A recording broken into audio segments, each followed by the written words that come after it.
Alright, so Crimes and Punishments Sherlock Holmes. What a great game. We just got done playing that, and it probably took us a good 10 to 14 hours? Yeah, somewhere in that range.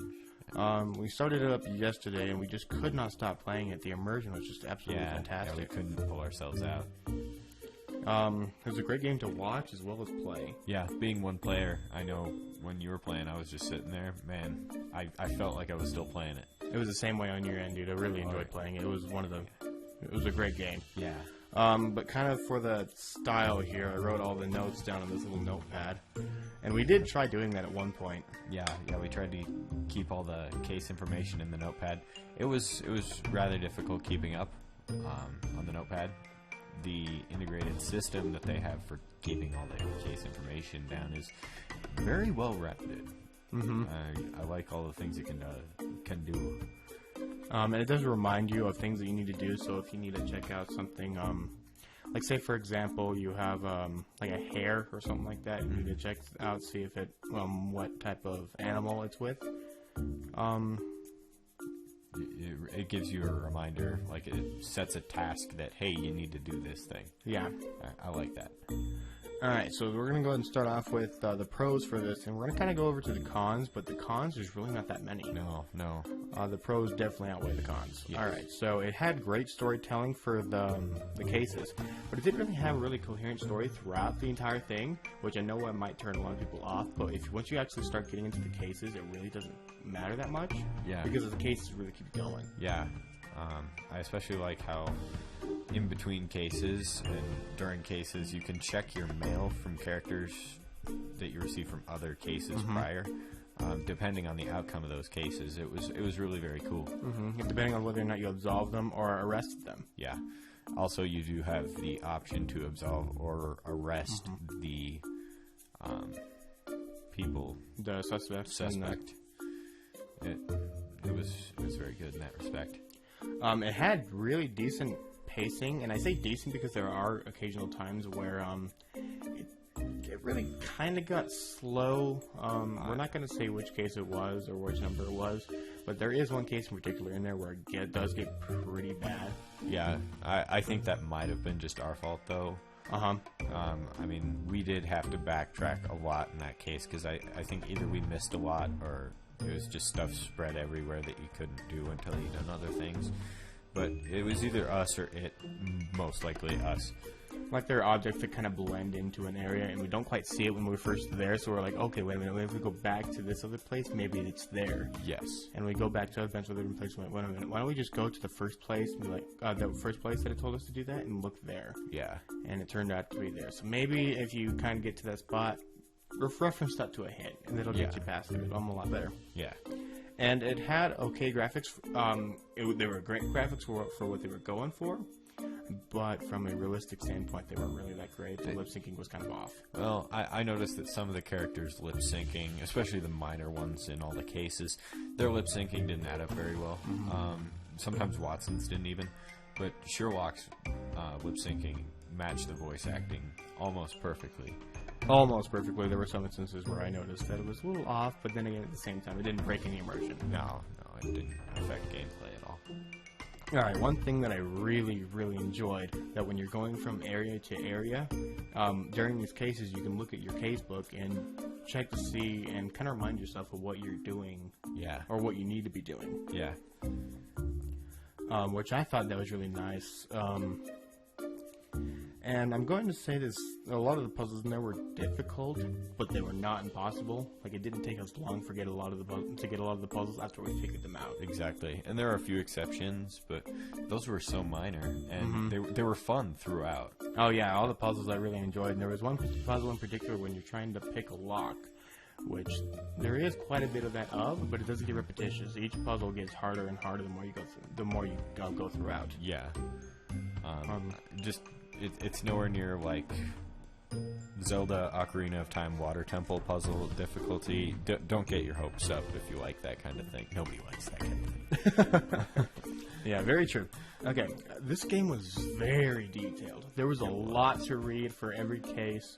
Each character was fully fleshed out. I could really tell as if those characters were real. Yeah. some of those characters I even got emotionally attached to. Very much so, yeah. Which is one of the reasons why. Because if you do this, you really do feel sympathy for a lot of the suspects. Yeah. Which is really great for the fact that you can absolve them and not even arrest them and say, hey, I'm going to give you a second chance. Now get out of here. Yeah. Yeah. Which was very great, and I really liked the fact that they gave us that moral decision. Yeah. It was. I don't know. I like the moral decision aspect. Mm-hmm. I believe it gives you different rankings depending on your moral decisions. So you could be that one guy who, no, let's sentence everybody, let's send them to prison, let's arrest them. Mm-hmm. Or you could be that one guy who absolves everybody. Kind of like how we were. Exactly. But there were some people in there where we didn't quite like too much, so we did arrest them. Yeah, we did arrest. Kind of going into the very detailed part, oh my gosh, what was I thinking? I'll come back to it if I remember it. Yeah. And it had varied environments throughout the entire thing. Oh, yeah, it was beautiful. Just the scene changes. The scenery in general was very well made, well rendered. I couldn't stop gawking at the beauty of it. And speaking of the beauty, the music. The way yes, it was, the way they wrote it in. Like, it was great, especially when you walk into a big dramatic area and boom, there's this beautifully scored dramatic music to go with it. I loved it. And so it feels very mysterious when you go in there and you're looking for the clues. Yeah, I liked it. So varied environments, you just got the music. Mm-hmm. And for those of you who really like Sherlock Holmes, just Sherlock Holmes stories in general, yeah, this will appeal to you. It references old stories, which I'm not quite that familiar with Sherlock Holmes, but I do have a general idea of what his old stories were. Yeah. And you caught one of them, which we're not going to spoil for that reference, but you caught one of them and pointed out. I went, oh, yeah, I didn't. Jeez. Yep, and then they did it again later in the game. Mm-hmm. I rather enjoy Sherlock Holmes. I think I've read almost everything written, at least short story wise, and I've read all the complete novels. I'm also working on let me think. I'm working on some other similar ones. Okay. That it's not Sherlock Holmes, but same style. It's beautiful. So if that detective fiction style appeals to you, certainly go for it. Which is hilarious because it really does appeal to me. Those are my favorite type of stories, and I have not read a Sherlock Holmes book yet. Really? I need to get into that. Yeah, if you're not familiar with Sherlock Holmes, play this game. Yes. If you are familiar with Sherlock Holmes, play this game. Just play this game. It's a good introductory into the genre if you're not familiar, and it is very nostalgic if you are interested. And this is not really a pro and or a con. I just had to write this down. This game makes you feel smart. It does. And I noticed when probably a good maybe towards the end, once we hit like the fourth case, I started an accent started to come on because we've been sitting here playing it so much, and larger words were used. Yeah, quite a bit more. You did expand your vocabulary a bit. But I can almost guarantee that tomorrow I'm going to be going back to stupid. It's okay. Okay. Okay. So the cons now. So those were all the pros, and here are the cons. It had a very, very loose, almost way too loose for controls, at least in the third person. In third person mode, the controls were, they needed to be a bit stiffer. I didn't like, you turn around and you'd also move about 2, even 3 steps in the direction you turn to. It's very, very floaty controls in third person. Yeah. That's a better way to put it. Yeah. Floaty. Yeah.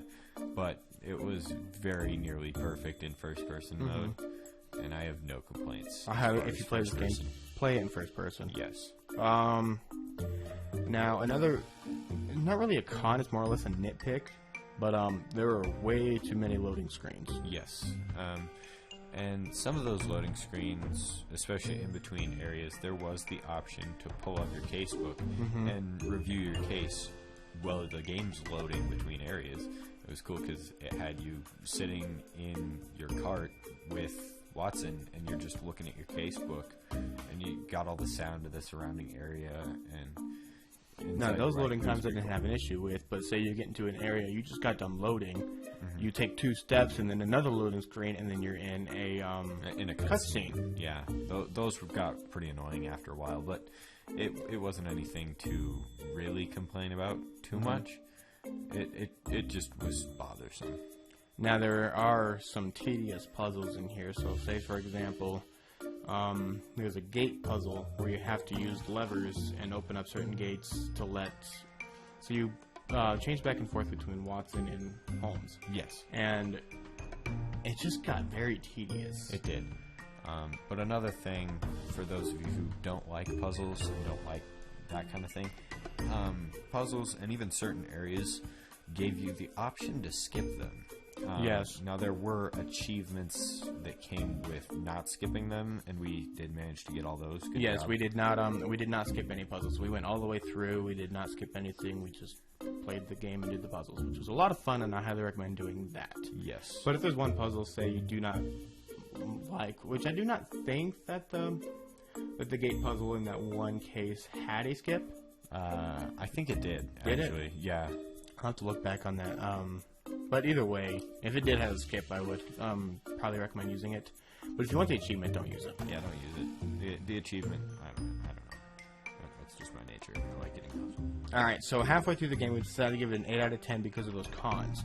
But once we finished it, we realized, it added so many more pros afterward. We had to give it a 9 out of 10. Yes. 9 out of 10 was by far reasonable for this. Yes. 10 out of 10, not quite fitting because there were some issues. There were definitely some issues. Also, it didn't come and just hit you with the, oh, wow, the storyline is, and then you see everything come together. No, it did that multiple times, and it wasn't an overarching thing, as per most story lovers like. But I would still give it that solid 9 out of 10 rating, because it did have those mini story arcs that, I mean... During those cases, they're great. I really like how you get to see each thing resolved, and then the next thing comes along in the form of the next case. Uh-huh. How many cases were there overall? There were 6 of them. There were 6 cases, yes. So 6 different story arcs that were very well rounded. I rather liked that. Yeah, and it kind of scared me right in the very beginning because I thought it was just the one case because it seemed like because it resolved so well. Yeah. And I went, wait a minute, is this game already almost over? Yeah. Yeah, if it ended on that first case, it'd probably been a 5 out of 10. It looked like it came way too full short. circle, but it was in the style of at least one of those Sherlock Holmes short stories that we know and love. Where usually it starts pretty slow, picks up, you see a full story arc progression to the end of that short story, and then the next one picks up and does the same thing. It's beautiful. So for story lovers and stuff like that, I highly recommend playing it. But for gameplay lovers who really not that into the story, this is a game you have to sit down and play. You can't play this in short bursts. No. Keep in mind, we sat down, we practically didn't stop at all during this. We did take a break to sleep, of course. But yeah, we took the break to sleep. We went to the store. But other than that, nothing. Nothing. We kept playing this, and we want to get the review out. And also, if we weren't planning on doing a review, we probably would still have finished it anyway. Yeah, I couldn't have stopped. I love the storyline too much. That's what I play games for, honestly. I'm more of a both kind of guy. If the game's good, I'll play it. Yeah. If the game's good, I'll play it. Yeah, and I have those games too.